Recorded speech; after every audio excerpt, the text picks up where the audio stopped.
If your AI videos look nothing like what you imagined, that's not the tool's fault. That's a broken workflow. And honestly, most people never figure that out. They keep regenerating, keep wasting credits, and keep getting the same disappointing results. But that stops today. I'm Mika, and in this video, I'm gonna walk you through the exact step-by-step system I use to create AI videos, so you can stop wasting credits and start creating videos that actually look like real films using Seedance 2.0 every single time. This model is genuinely on another level. The camera work, the consistency, the cinematic feel, nothing else comes close, but only if you know how to use it right.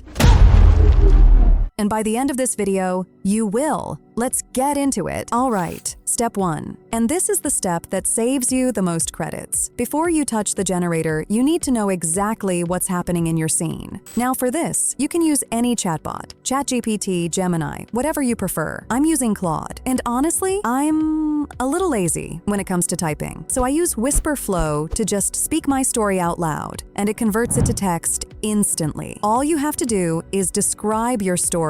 I described my scene. A woman walking through a city, chaos all around her. A monster comes charging from ahead. She gets ready, charges up her punch, and the moment it gets close, she drops it. Ask it to structure the scene and the dialogues. You can skip the dialogue if your scene doesn't need it, just like I did. Step 2, and this is where most people completely skip, and then wonder why their outputs look inconsistent. Now, I already have my character ready, but if you don't have one, just go into Cinema Studio, click on Character, and generate one. Simple. But here's where it gets important. You can't just use that one image directly in Seedance. Why? Because the AI might copy the background, the skin tone, the color grading, and bleed all of that into your video. So what we do instead is convert that character into 2 clean reference images. First, a character sheet. This is a 3-panel image of your character. Left side, front-facing, right side, all in one frame, on a clean neutral background. A clean studio-style triptych portrait of the same character, divided into 3 vertical sections: left, center, and right.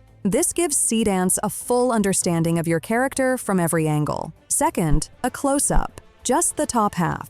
Realistic skin texture and facial detail, so the AI can clearly read the face detail, skin texture, eye color. And honestly, this one isn't always necessary, but it does make your character more consistent across generations. Now for the villain, same process. I generated a character sheet for the monster too. Muscular humanoid reptile with rough green-gray textured skin. And one last thing. After every asset, go into Higgsfield and check eligibility. If eligible label appears, you're good. If media doesn't pass, regenerate until it does. Step 3. Now for video generation time. Head to the video workspace in Higgsfield and select Seedance 2.0 as your model. Now here's what makes this model different. It doesn't just read your text. It takes text, images, video, audio, all of it together and uses everything to shape the output. That's why consistency is actually possible here. Now, upload your 2 reference images, Mika's character sheet and her close-up. These are your anchors. Then upload the monster's character sheet. And then you can keep the duration around 15 seconds, or adjust it however it fits your scene. And for the aspect ratio, free to go with whatever suits your project best, I choose 16:9. And now, the prompt. And listen carefully here, because this is how you should be writing every prompt in Seedance. Structure it in 3 parts. First,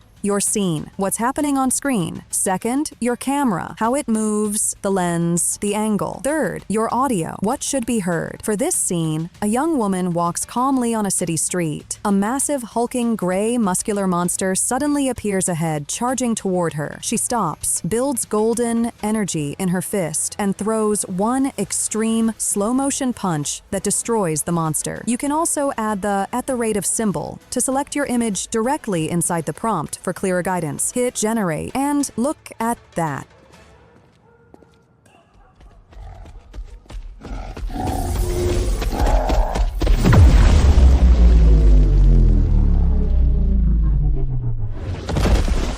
That's what a properly structured prompt delivers. Now, this one is going to blow your mind, because I want to show you something different. This scene, no character reference images. Even with just a prompt, you can generate VFX shots. A man in a Suburban with his toy car that transforms into a full-scale robot right in front of him, and it came out into a full VFX sequence.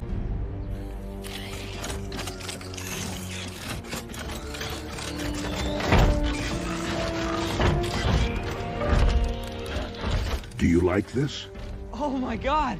I can't believe this. This is fantastic. From one prompt, no references. That is the power of knowing exactly how to write for this model. And that's it. Today, you learned how to plan your scene, build your character assets the right way, and write prompts that actually deliver cinematic results using Seedance 2.0.